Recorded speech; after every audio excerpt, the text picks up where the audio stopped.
Fala, massa atleticana, seja mais uma vez muito bem-vindo ao canal, como sempre trazendo as últimas notícias, as últimas informações do nosso Atlético Mineiro diretamente para vocês. Bom, rapaziada, a gente vem trazendo aí mais um corte sobre o treinador para o Atlético e acabou de sair a informação que o Atlético começou a conversar com Jorge Jesus. É isso mesmo, rapaziada. Possibilidades de Jorge Jesus pintar no Galo para 2025. Bom, rapaziada, todos lembram da fase muito campeã do Flamengo com Jorge Jesus no comando técnico. Então, ontem veio a notícia que o Luiz Castro não viria, mas hoje vem uma notícia melhor que iniciou uma negociação, o Atlético com Jorge Jesus. Bom, rapaziada, sem mais delongas, vamos tocar o vídeo. Antes de mais nada, dá aquela moral pro canal, se inscreva, ative o sininho e deixe seu like. Bora tocar esse vídeo, rapaziada. Que o Atlético Mineiro abriu negociações com o técnico Jorge Jesus. Então, o Galo já começou as conversas para trazer o Jesus de volta ao Brasil. Está certo o Atlético Mineiro em trazer o Jorge Jesus? Existem outras opções no mercado? O que você pensa, Mauro César Pereira? É natural que o Atlético procure o Jorge Jesus. Aliás, antes de fechar com o Flamengo, o Jorge Jesus assistiu um jogo, o Abel era o técnico do Flamengo, em que o Atlético venceu o Flamengo por 2-1, jogando com um homem a mais, com um homem a menos durante todo o segundo tempo, no Estádio de Independência, no Horto, naquela temporada de 2019. Foi naquela ocasião que o Abel Braga disse que perder para o Atlético é normal. Pegou bem a beça. Depois ele acabou se demitindo depois de algum tempo e o Jesus acabou parando no Flamengo. Aí se especulou naquela ocasião que ele estaria cotado para assumir o Atlético, que o Atlético era treinado pelo Rodrigo Santana, que em momento algum parecia um técnico efetivo, né? Era interino mesmo.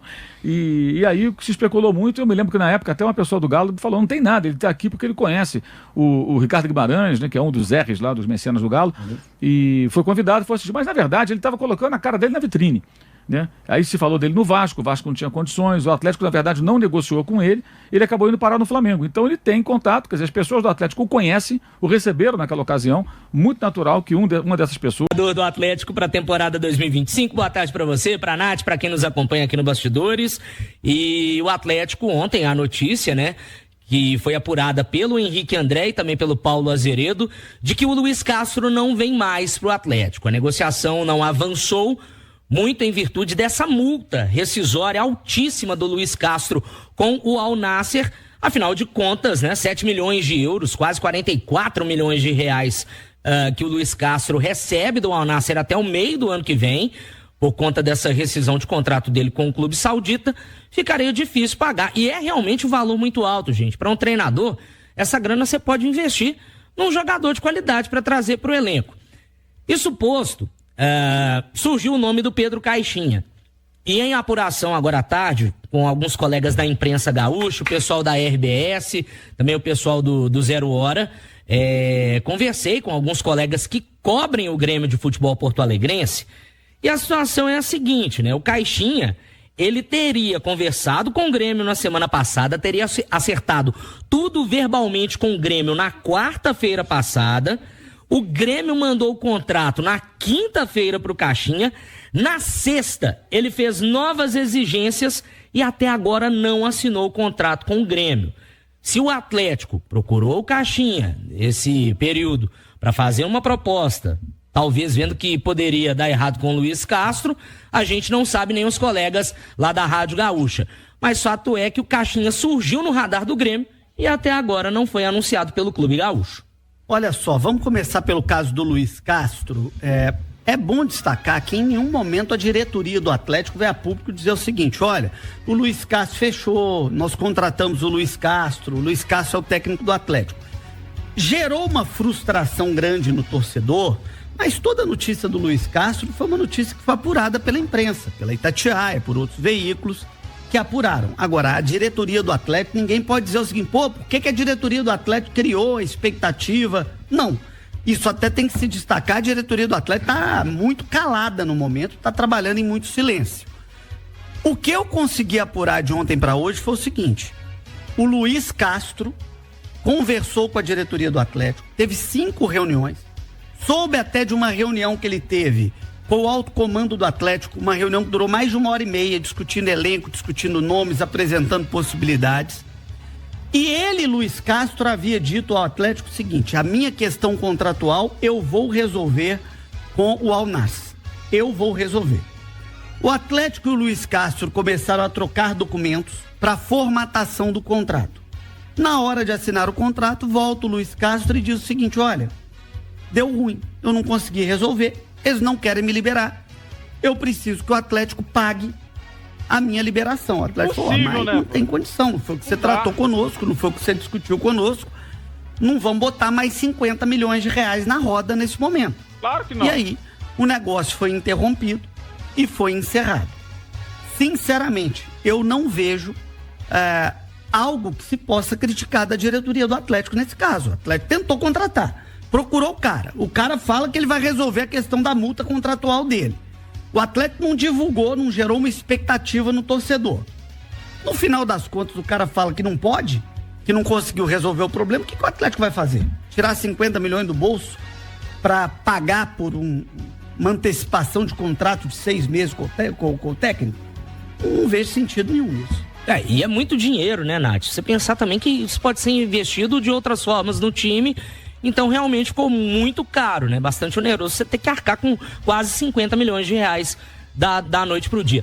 Tem uma nova informação, antes, Nath. A apuração da Itatiaia também conversou com o Jorge Baidec. Ele é o intermediário da negociação do Caixinha com o Grêmio. Ele disse que acredita que o Caixinha fechará com o Grêmio, que é uma questão de tempo dele não ter assinado esse contrato ainda com o Grêmio, portanto, o intermediário da negociação, disse a reportagem da Itatiaia, que acredita que o Caixinha sim vai honrar a palavra dele, vai fechar realmente com o Imortal Tricolor, com o Grêmio. Ô, Nath, de toda maneira, aparteando a questão do que o Atlético poderia ter feito para o que foi o desfecho, do ponto de vista técnico da qualidade, eu lamento o Luiz Castro não ter vindo, porque é um bom treinador e poderia dar uma grande colaboração ao Atlético. Eu acho que a gente pode dividir essa história em alguns pontos. João, ponto 1. O Luiz Castro é um treinador melhor do que o Caixinha. Então, se o Atlético não pôde trazer o Luiz Castro e tiver que optar pelo Caixinha, o Caixinha não é um treinador ruim, mas o Luiz Castro seria uma opção melhor. Então, se lamenta que o negócio não tenha funcionado. Existe um outro ponto que é preciso ser dito. À medida em que o Atlético não consegue resolver o problema treinador, o seu planejamento para o ano de 2025 fica muito atrasado. Então a gente estava comemorando ontem aqui no Rádio Esportes que essa novela parecia estar caminhando para um final feliz, e aí à medida em que o treinador se resolvia, o planejamento iria ter prosseguimento. Se não tem o treinador, o planejamento, por mais que o Atlético esteja trabalhando nele internamente, é preciso a figura do técnico, né? Para indicação dos atletas, para analisar características, para que se atue também com mais assertividade no mercado, porque o futebol é muito caro, não dá para ficar gastando dinheiro à torto e direito. Então é preciso ir com muita assertividade, saber quem contratar, e o papel do técnico nesse processo é fundamental. Eu respeito muito a sua opinião, João, e entendo o que você disse, de que o Atlético não anunciou que o Luiz Castro estivesse contratado, de que o Atlético não disse em nenhum momento que o Luiz Castro estivesse contratado. Só que nós estamos aqui há vários dias falando dessas reuniões do Galo com o Luiz Castro. Nós noticiamos, inclusive, de que o Luiz Castro teria feito algumas exigências, que o Galo teria voltado atrás, acatado essas exigências, feito uma contraproposta. Se chegou nesse nível de negociação, por que antes disso tudo o Atlético não se resguardou e falou assim: olha, vai lá e resolve a sua questão primeiro. Quando você estiver liberado... Só depende dele. Mas uma parte que não depende do Atlético. Mas o Atlético chegou a aceitar as exigências sem saber se ele estaria livre no mercado? O Atlético sentou com o técnico para contratar esse técnico. Discutiu com o técnico as condições dele, Atlético e técnico. Agora, a liberação dele num contrato que diz respeito só a ele, só cabe a ele. O Atlético não tem como interferir num contrato do Luiz Castro com o Al Nassr. O Luiz Castro se colocou disponível para negociar com o Atlético. Sim, é isso Se aí. tem um erro nessa questão, Nath, eu sei que tá muito fácil hoje em dia, tá na moda bater no Atlético, né? O Atlético Não, virou mas essa não é a minha intenção. O Atlético virou a geni do futebol brasileiro nos últimos 15 dias, 20 dias, depois que perdeu as 2 finais e depois que quase caiu. Bom, rapaziada, a gente vai colocar aí pra vocês a matéria do GE falando que é possível sim Jorge Jesus vir para o Galo em 2025. Grande possibilidade aí do Jorge Jesus vir, hein, rapaziada. Vamos ler aí, vamos acompanhar. É sobre a possibilidade de Jorge Jesus assumir o comando do Atlético Mineiro. Olha aqui, sem Luiz Castro, Atlético Mineiro estuda possibilidades no mercado para assumir comando técnico.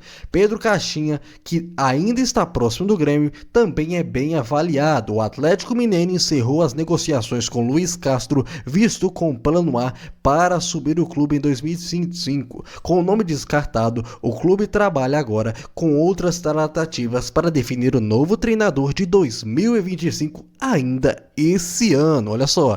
E aí saiu aqui, ó, o Português e o Galo já tinham um acordo feito, mas de acordo com o clube, o Castro não conseguiu tirar ali uma cláusula do contrato antigo, o clube dele.